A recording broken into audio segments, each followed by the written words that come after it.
Hello and welcome to the Nexus. You've probably already heard now, but Star Trek Discovery Season 4, in fact, all of Star Trek Discovery, has disappeared from Netflix.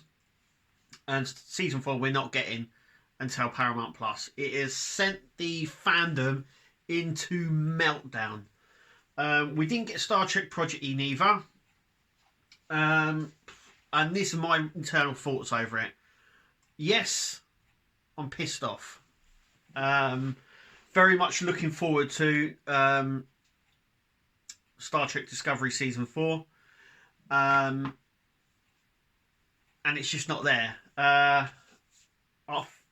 Considering we live in a digital age, I don't see how difficult it is to give the fans what they want. At the end of the day, it's the fans that make this show.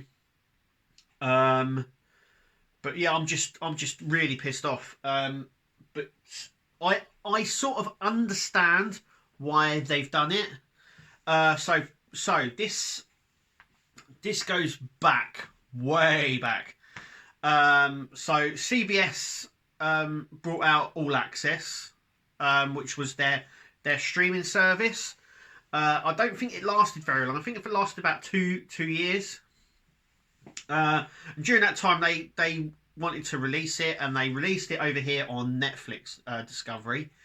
Then they rebranded it as Paramount Plus. That way, it could get more of more of a global feel, I think. That started when Season 3 was on. Yes, we still had Netflix, but going into 2020, which we are in now, they said once they'd done Paramount, they would then do a slow rollout for the rest of the world. And it's due to be released. Paramount Plus is due to be released. I think it's like January, February time for the European market. And that is basically why we haven't got Season 4 of Discovery. There's a couple of things that I'm a little bit annoyed about, but also I sort of understand. So I'm going to go into the annoyed bit first. Firstly, they had a deal with Netflix. Why they couldn't put Discovery Season 4 in there, I don't know. Why didn't they just do that and say, look, Season 4 is going to be the last one? I think what annoyed a lot of the fans, and especially myself, is that it was 3 days away from premiering on coming out, sort of thing. And they left it 3 days before telling everyone this was the deal. They've promoted the hell out of it online for all of us as well, for the people in Europe and the UK and whatever. Destination Star Trek also promoted the hell out of it as well, Season 4. And then to be told, actually, not getting it 2 days or 3 days before is, yes, it's a real gut punch. But now I need to go along to the bit that I sort of understand it.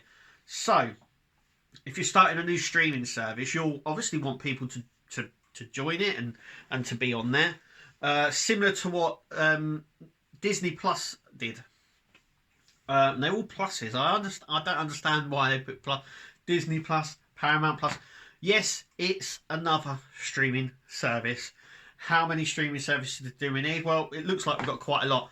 Now, the streaming service thing is something that I foresaw years and years ago. I imagine loads of other people did as well. Netflix come along and it was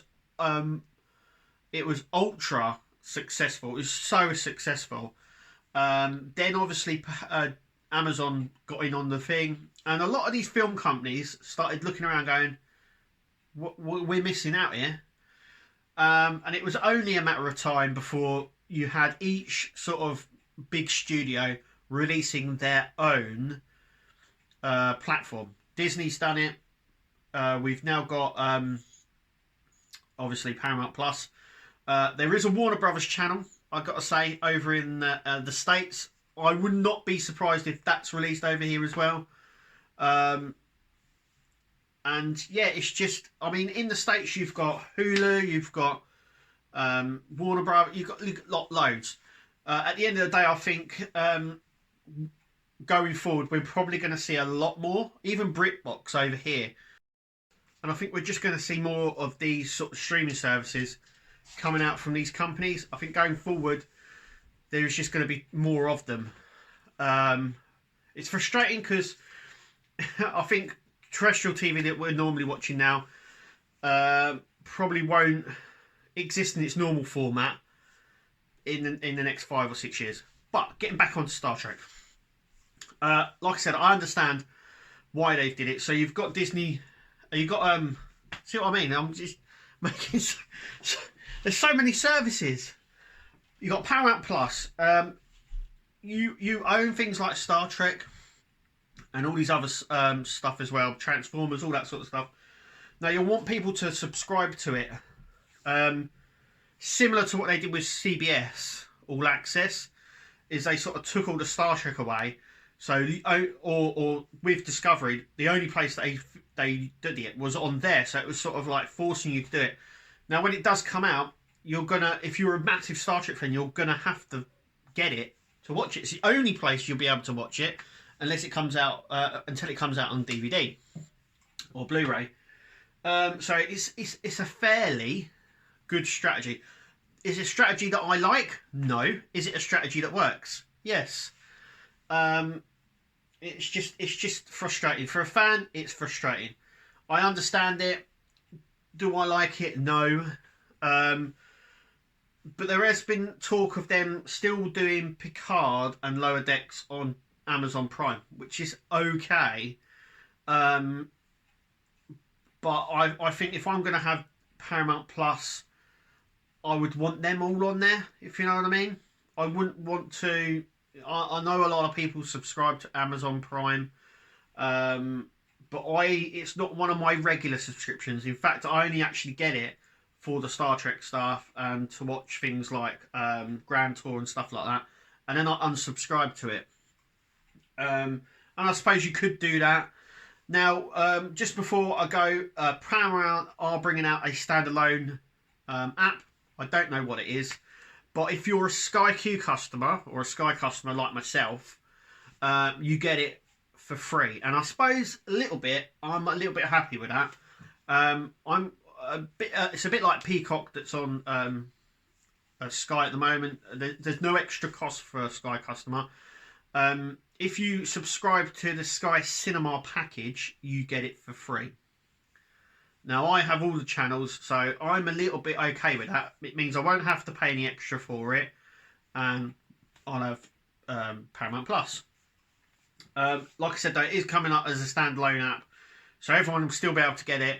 I don't know the prices on it at the minute, and I don't know whether it will be offered to Sky customers first. It's a deal that they done with Sky, just like with Peacock, that they've done. It was a big multi-million deal that they done at the start of the year, and they would be bringing it to Sky customers.